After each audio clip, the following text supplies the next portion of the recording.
के जीवन का। मुझे खुशी है कि आज आप सम्मिलित हुए, क्योंकि आज मैं आपको एक ऐसी बात सिखाने वाली हूँ जिससे आपका जीवन और भी उन्नत हो जाएगा। एक चीज हमें बिल्कुल भी नहीं करनी चाहिए, और वो है सब कुछ मालूम करने की कोशिश, और इसे कहते हैं तर्क। और हमें चिंता की जरूरत नहीं। वास्तव में बाइबल हमें बताती है कि हमें दोनों ही नहीं करने चाहिए। अब मैं जान गई कि मत करो कहना आसान है, और ये भी कि छोड़ना कठिन है, क्योंकि मुझे स्वयं तर्क की आदत थी। मेरे जीवन में ऐसा एक अवसर था जहां मुझे लगता था कि मुझे हर चीज का पता होना चाहिए, नहीं तो मुझे चैन नहीं आएगा।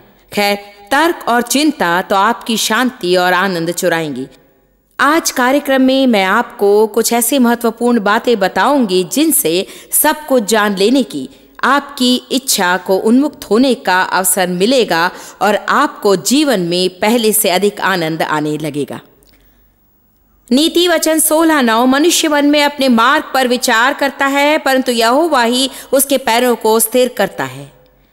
जानते, मुझे प्रतीति है मैं रोज उठती हूं और मेरे पैर प्रभु के आगे पर चलते हैं। इतनी रौबदार बात है। देखिए, मैं इस ट्रैफिक जैम में हूं और मैं यहां नहीं होना चाहती, सो मुझे क्या करना चाहिए? या तो मैं क्षुब्ध हो जाऊं, या मैं कहूं मेरे पैर प्रभु की आज्ञा पर चलते हैं।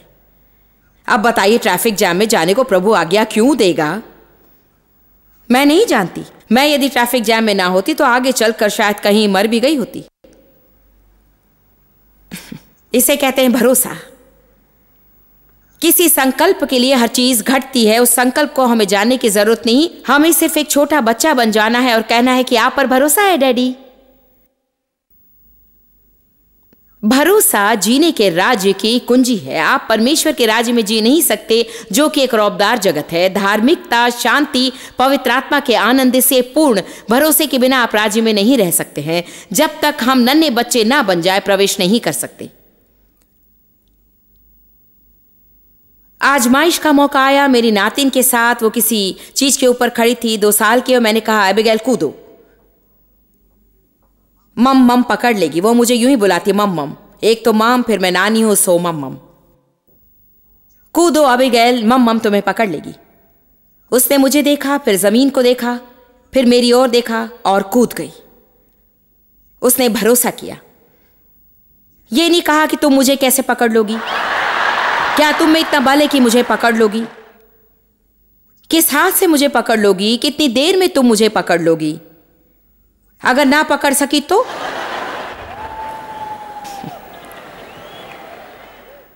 उसने यदि ऐसा कहा होता तो मेरा अपमान होता, बहुत ही। परमेश्वर का हम काफी अपमान कर चुके हैं।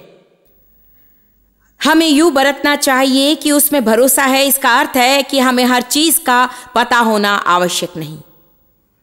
मेरे विचार से हमें न जानने में सुखी होना चाहिए। मैंने जीवन के बहुत से साल बिता दिए और मेरे लिए चैन का एकमात्र मार्ग था हर बात को जान लेना, और सारी बातों के उत्तर जान लेने तक मेरा मन उसी चक्कर में फंसा रहता। तर्क और पता लगाना, तर्क और पता लगाना, तर्क और पता लगाना। दोस्तों से मिलते तो भी वही तर्क और पता लगाना। प्रार्थना भी प्रार्थना की तरह नहीं होती थी, बस क्यों और कब में समय निकल जाता। क्यों प्रभु क्यों, कब प्रभु कब, क्यों प्रभु क्यों, कब प्रभु कब, मैंने ऐसा क्यों किया, मैंने वैसा क्यों किया, मेरे साथ वैसा क्यों हुआ, क्यों प्रभु, मेरी सेवकाई बढ़ क्यों नहीं रही, क्यों क्यों कब कब। कम ऑन, आज इस सभा में भी कब और क्यों वाले लोग हैं क्या? बताइए, मैं जीवन में क्या करूंगा, मेरी शादी आखिर किससे होगी? शायद उससे, शायद उससे, शायद यीशु के नाम पर उस पर दावा होगा।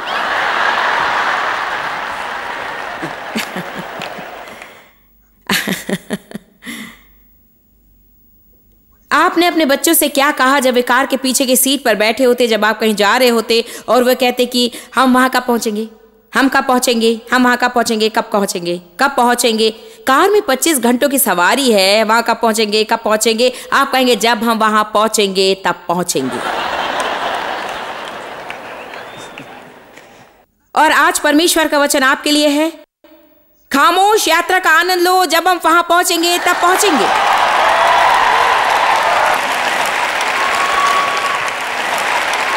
ओह परमेश्वर, क्या मेरे जीवन का क्या होगा? ओ कुछ और। थोड़ा सा इसका और थोड़ा सा उसका, कभी समा इधर कभी उधर, सदा बदलता हुआ। यात्रा तो तभी आनंद देगी और जैसे ही आपको कुछ पता लगने लगे, परमेश्वर योजना बदल देगा।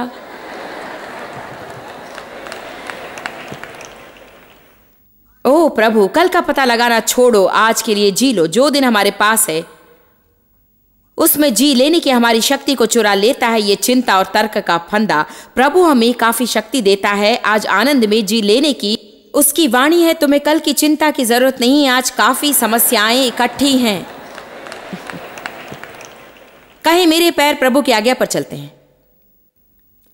आप इसे अगले साल तक 200 बार दोहराइए, तब शायद आपको प्रतीति आने लगे। फिर जब आप ट्रैफिक जाम में फंस जाए, जहां फंसना ना चाहें, या परचून की दुकान पर धीमी लाइन में हो और आप वहां से होकर निकल जाना चाहें, सामग्री कार में रख ले और घर पहुंचे, क्योंकि आपकी ये योजना है। मैं जल्दी में हूं, आप जानते नहीं कि मैं जल्दी में हूं। मेरे पास यीशु का पिन है और बम्पर स्टिकर है और आपको दिखता नहीं कि मैं मसीह हूं। इसे आगे निकलने दीजिए।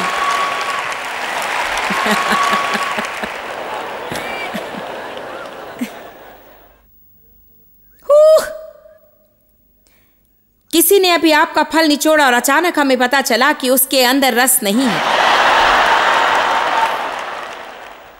बस एक सूखा हुआ फीका मसीही।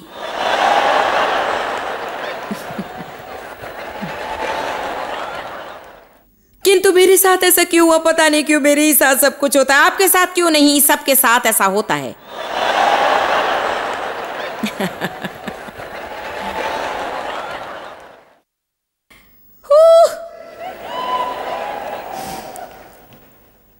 नीति वचन 16:25।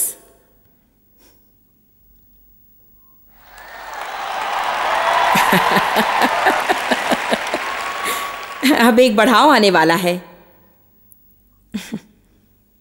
आज आप आनंद ले रहे हैं? ठीक। नीति वचन 16:25। ऐसा भी मार्ग है जो मनुष्य को सीधा देख पड़ता है, परंतु उसके अंत में मृत्यु ही मिलती है। हमें बहुत चौकस रहना पड़ेगा, क्योंकि हम पता लगा सकते हैं और हमें लगेगा कि यह सही है, परंतु यदि हमें पवित्र आत्मा की अगुवाई न प्राप्त हो तो अंत में हम संकट में पड़ जाते हैं। इसीलिए हमें प्रभु से प्रार्थना करनी चाहिए कि वो गलत द्वार बंद करे और सही द्वार खोल दे। और फिर जब कभी परमेश्वर एक द्वार बंद करता है तो हम साथियों और पड़ोसियों से बिगड़ने लगते हैं कि वे हमारे मौके हड़प रहे हैं। प्रभु पर भरोसे के बदले हो सकता है प्रभु एक द्वार बंद करता है दूसरा खोलने के लिए। परमेश्वर अगला द्वार नहीं खोलेगा जब तक कि आप वर्तमान द्वार को बंद ना कर दें। यदि प्रभु आपके हृदय में कुछ कह रहा हो और आप ना सुने तो आपको घोंसले से निकाल फेंकना पड़ जाएगा उसे।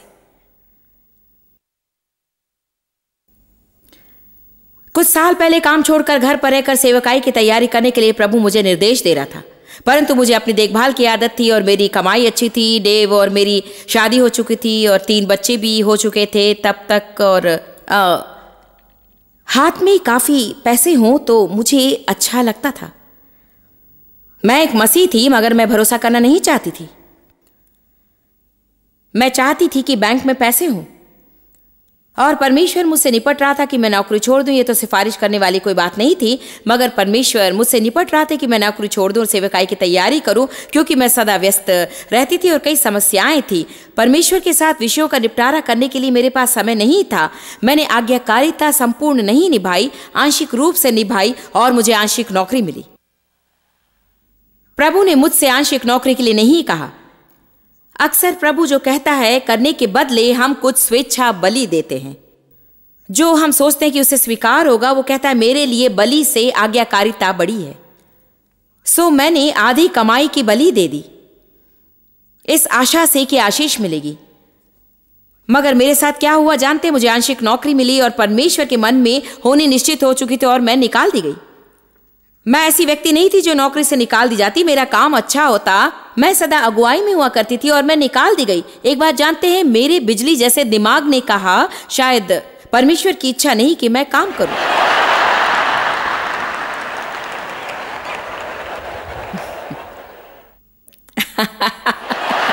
आप में से कुछ यूं बैठे जैसे आपको शौक लगा हो, जैसे शायद प्रभु ने तय कर लिया कि मुझसे बात अवश्य करनी है। देखिए, मैं नहीं जानती कि आज क्या हो रहा है। हम लोग आनंद ले रहे हैं। हम कहते हैं, हे प्रभु मुझसे बोल, प्रभु मुझसे बोल, अगुवाई कर, राह दिखा। फिर जैसे ही वो कुछ करता है आप कहते हैं कि आखिर क्या हो रहा है।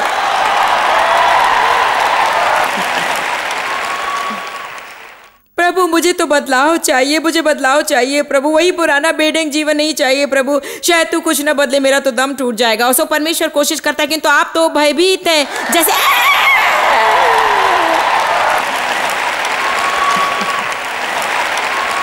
ओह क्या हो रहा है, मैं नहीं जानता क्या चल रहा है, हर चीज इतनी डवाडोल क्यों है। मेरे दोस्त जा रहे हैं, मेरी नौकरी छूट गई, मेरी तो कुछ भी समझ नहीं आ रहा।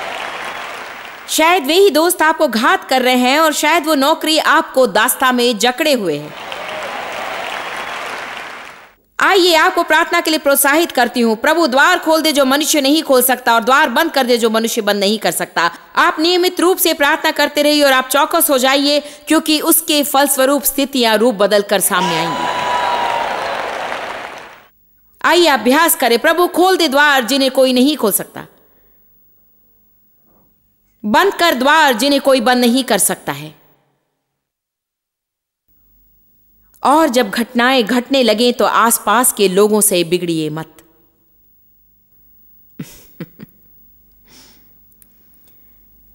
ओ यीशु, आप में से कितनों को थोड़ी अंतर्दृष्टि मिल रही है उस पर जो इस समय आप पर बीत रही है? कितने सोच रहे हैं कि ओ मैंने प्रभु की इच्छा के लिए प्रार्थना की और मेरे ख्याल से वही घट रहा है। और जानते हम प्रार्थना करते हैं, प्रभु मुझे बदल दे, बदल दे प्रभु, मैं तेरी तरह होना चाहता हूं, यीशु मुझे बदल दे।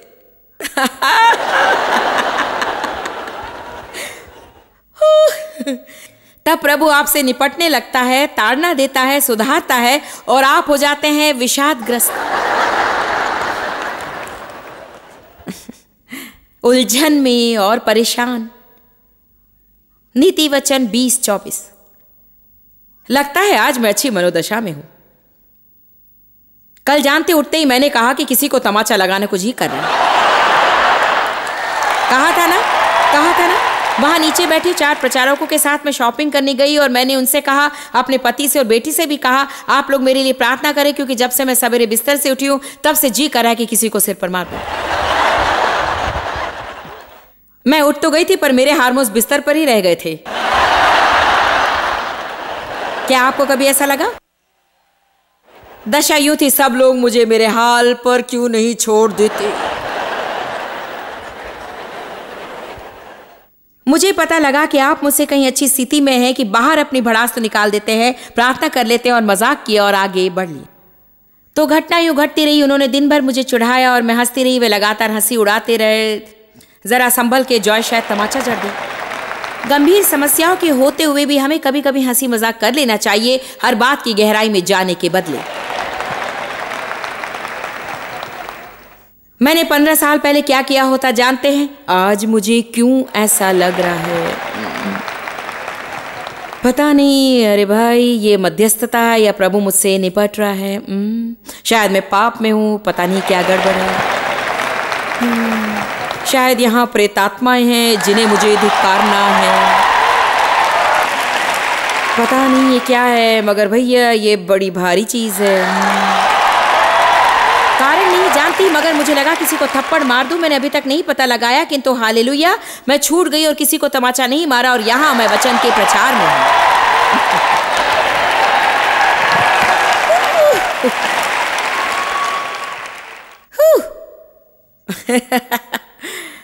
प्रभु की स्तुति हो।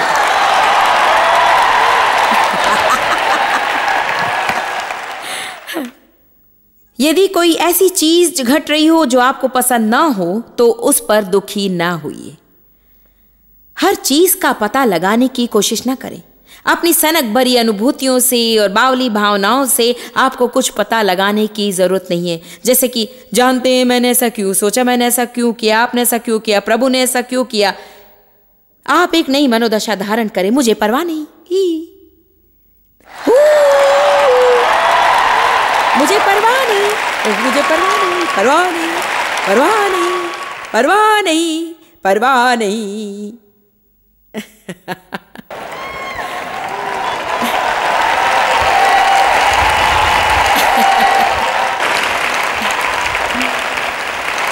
Oh hallelujah. नीति वचन 20:24। मनुष्य का मार्ग यहोवा की ओर से ठहराया जाता है, आदमी क्यों कर अपना चल ना समझ सके। परमेश्वर अपनी सोच में, समझ में और योजना में हमसे बहुत ऊपर है, और जो भविष्य उसने हमारे लिए ठहराया है उसमें भी। यदि यहोवा हमारा मार्ग ठहराता है और उसकी योजना हमारी समझ से बहुत ही ऊपर है, तो फिर हम आखिर कैसे उसे समझ सकते हैं। देखिए, जब हम चीजों के पार हो जाते हैं, जब आप चीजों से गुजर जाते हैं और जब उस पार पहुंच जाते हैं, तब आप मुड़कर देखते हैं और कहते हैं कि ओ अब मेरी समझ में आया। आखिर प्रभु हमें क्यों इस पार ही समझने नहीं देता?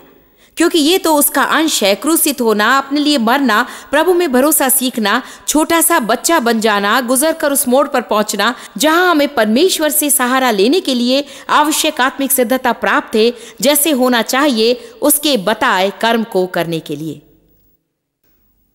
आप लोग समझ रहे हैं? जीवन में कितनी बार हम कहते हैं, जो मैं अब जानता हूं यदि तभी मालूम हो गया होता। इसीलिए बात इतनी मजेदार है हमारी बेटी सैंड्रा की तरह। वो कभी मेरी सलाह नहीं चाहती थी। बच्चे एक स्थिति से गुजरते हैं जहां वे सोचते हैं वे सब जानते हैं। आपको पता लगा? बात अजीब सी तब हो जाती है जब आपकी बेटी 18 की हो और वो कोई बात ना सुने, क्योंकि वो सोचती वो सब जानती है। बात मजेदार है क्योंकि आप कुछ नहीं जानते जब तक आपको पता ना चले कि आप कुछ नहीं जानते। और अब कुछ सीखने के लिए आपने पहला कदम उठाया है, क्योंकि अब आप में थोड़ी सी विनम्रता शायद होगी। बाइबल कहती कि ज्ञान का आरंभ है सम्मान सूचक भय और प्रभु का रोब। इसीलिए उसने कभी नहीं चाहा कि मैं उससे कुछ कहूं। यदि मैं राय बताती तो वो कहती मैं अपने आप जी लूंगी, अपने निर्णय खुद लूंगी, मुझसे ये ना कहो। लेकिन अब वो बदल गई है। मुझसे वो सदा राय मांगती है और जानना चाहती है कि मेरी राय क्या है।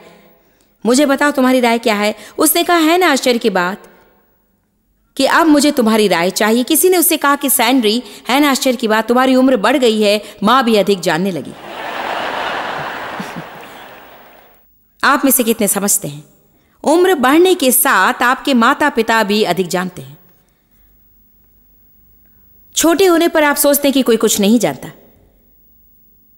किसी के लिए भी सबसे मूर्खता की बात है, मुझे परवाह नहीं है आप 18 के हैं या फिर 80 के, ये कि आप सब जानते हैं। क्योंकि सच तो यह है कि हम में से एक भी ऐसा नहीं जो सब कुछ जानता हो। हम में से एक भी ऐसा नहीं जिसे दूसरों की बात सुनने की जरूरत ना हो, जिसे कभी कभार ठोस सलाह की जरूरत ना पड़े। हम में से एक भी ऐसा नहीं जिसे परमेश्वर के सहारे की और उसमें भरोसे की तन मन से जरूरत ना पड़े। आमीन।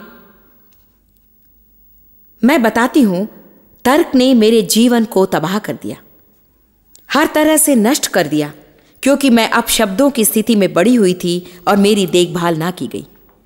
अपनी देखभाल खुद करने की स्थिति में मैं आई भय के कारण। मैं समझती हूं क्यों। मैं जानना चाहती थी कि आगे क्या होने वाला है, क्योंकि जीवन में मुझे काफी आश्चर्य मिल चुके थे और वे मुझे अच्छे नहीं लगे। आमीन। मैं अपना पोषण खुद करना चाहती थी, क्योंकि मेरे विचार से जैसे ही मैंने किसी पर निर्भर किया मुझे चोट लगेगी। मैं किसी पर भरोसा करना नहीं चाहती थी, क्योंकि जब भी मैंने भरोसा किया मुझे चोट लगी और मैं निराश हुई। प्रभु ने मुझे सिखाना शुरू किया कि हर बात का पता लगाना मुझे बंद करना है, क्योंकि मैं परेशानी और संघर्ष में फंसी रहा करती थी हमेशा। मैं थी फिर से जन्मी, आत्मा से पूर्ण, पुस्तक के साथ थी, टेप साथ था, संगोष्ठी में हो आई। और मैंने सारे कर्म किए, फिर भी मैं असुखी थी। यदि मसीही होने से आपको कोई फल मिले तो वो है शांति और आनंद। मेरी बात आपने सुनी? यदि मसीही होने से आपको कोई फल मिले तो वो है शांति और आनंद।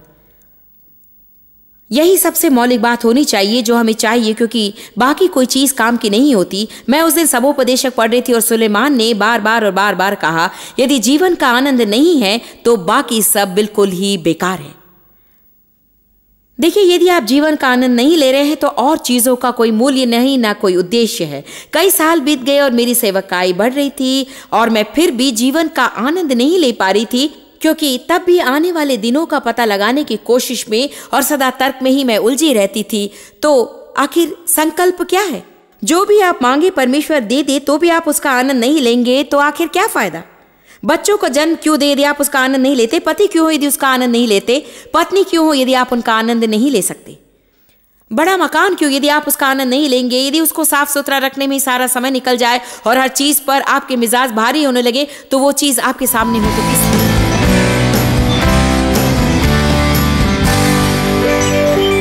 देखिए, आप लोग माने या ना माने, तर्क और चिंता वास्तव में नियंत्रण के विषय हैं।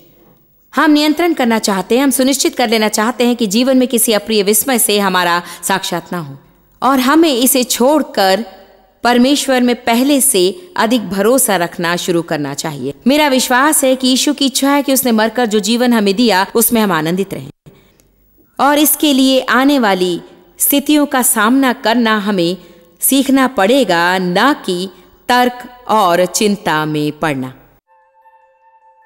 जॉय स्मायर मिनिस्ट्रीज में आप हमारे लिए कितने अहम हैं, इसका आपको अंदाजा नहीं। हम आपके आभारी हैं और हम धन्यवाद करते हैं अपने सब मित्रों सहयोगियों का कि उन्होंने इस विश्वव्यापी सेवाई को संभव बनाया। मिलकर हम भूखों को खिला रहे हैं, गरीबों को पहना रहे हैं और कई देशों में सुसमाचार पहुंचा रहे हैं। कृपया हमसे संपर्क करें या विजिट करें gmmindia.org पर। आज ही प्रार्थना के अनुरोध बताने के लिए, हमारे साधनों के बारे में और जानकारी और जॉयस की सभाओं का शेड्यूल जानने के लिए, और हमारे सहयोगी बन जाएं दुनिया भर में इसी का प्रेम बांटने के लिए। ये कार्यक्रम जॉय स्मायर मिनिस्ट्री के मित्रों और पार्टनर्स द्वारा प्रायोजित है।